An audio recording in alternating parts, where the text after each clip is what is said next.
Jeff, how did the guys look coming out of that A&M game on the practice field? We were good today. We were. What are the biggest challenges that Texas State's offense is going to present to you guys that you have to be prepared for?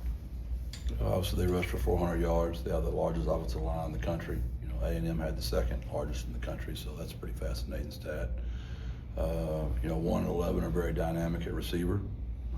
The quarterback's a little dealer. Reminds me of a little young GJ Kinne when I watch him. He can run it, he can throw it. And that's, GJ's been doing that for a long time to people, that offense. Number 5 in the country last year.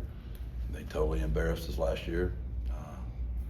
We couldn't stop their passing game or their running game. They did whatever they wanted to us last year.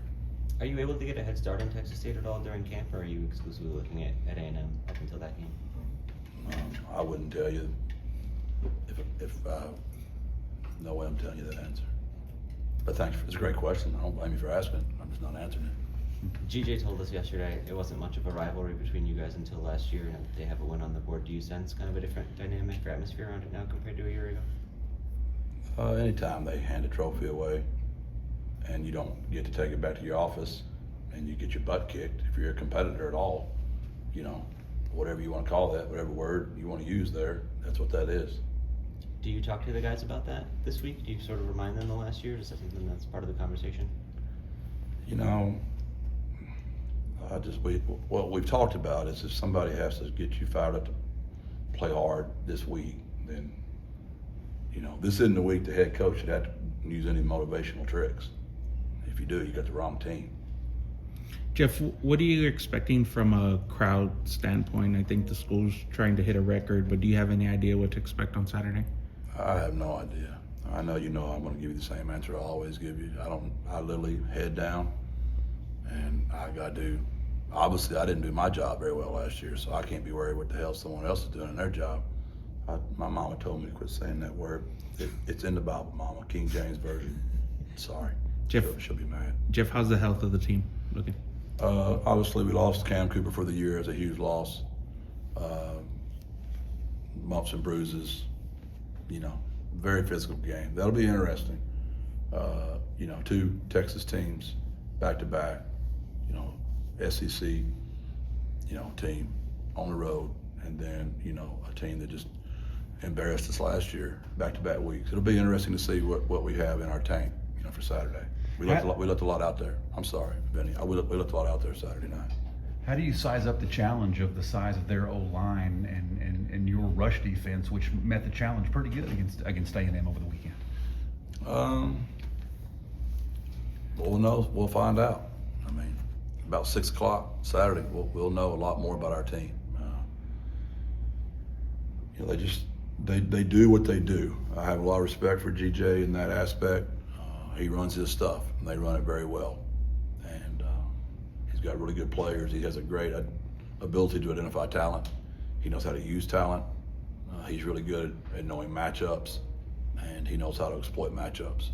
So what doesn't get enough credit is the job, Dex and them do on defense over there. Those guys do a really fantastic job. They play very hard. They physically whipped our butt last year. Jeff, with Jamarius Lewis, is that going to be a long-term absence? Do you know what his outlook is for returning? We're not sure. We thought he was going to play last week. It's one of those weird deals that's kind of popped up on us, and we don't know yet. At least on the depth chart, Jimmy Wyrick was listed at the other safety position this week. Is that a change that you guys have made? That's just in case Jamarius can't play. We're not sure. We're not sure, and I'm not trying to hide anything. We just don't know. We thought he'd be able to play last week, and he couldn't. Jeff, I was going to ask you about Texas State's defense and what you saw on film from them in week 1. Yeah, just what we've seen. They're very physical. Their linemen are just incredibly athletic. DBs are very athletic. They run and strike. He does a good job. Those guys, they know what they do, and they do what they're coached to do. I'm very impressed.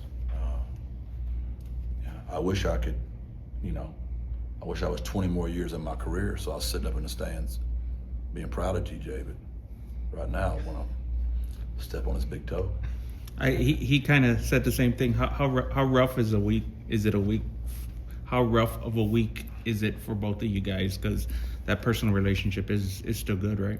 It's probably an old story. Yes, the relationship is still good, but I mean, y'all know how it is. I mean, we're competitors. I mean, he beat the heck out of me last year, so. But the relationship's good. I mean, it's an old story because y'all heard it a million times, but it's just not. He was just my quarterback. It's the way it all went down. It's what happened with him, with his father at Canton. It's the UIL saying that, you know, it wasn't the UIL. The UIL was 100% in our support. It's other schools in the district saying I recruited him, and just all lies. And so we bonded in a way that's just different. In my son's wedding, I mean, all those things y'all know. I know it's boring y'all to tears, but those are real stories.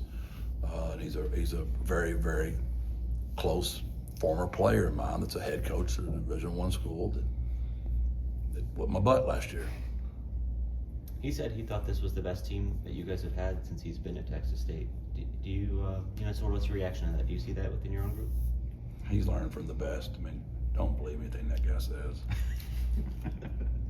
You highlighted the tackling with your guys after the game. With some more time to review that, how did you feel about the tackling in week 1? We were okay. For a team that never tackles alive, it wasn't bad for the very first game against those guys. Now, our punt team was atrocious, but that's as much on the head coach for kicking the ball to that guy anyways. We hadn't had many guys that could tackle him, so he was really good. You guys went under center some against A&M. What were the benefits of sort of incorporating that into the offense, and why did you want to make that tweak?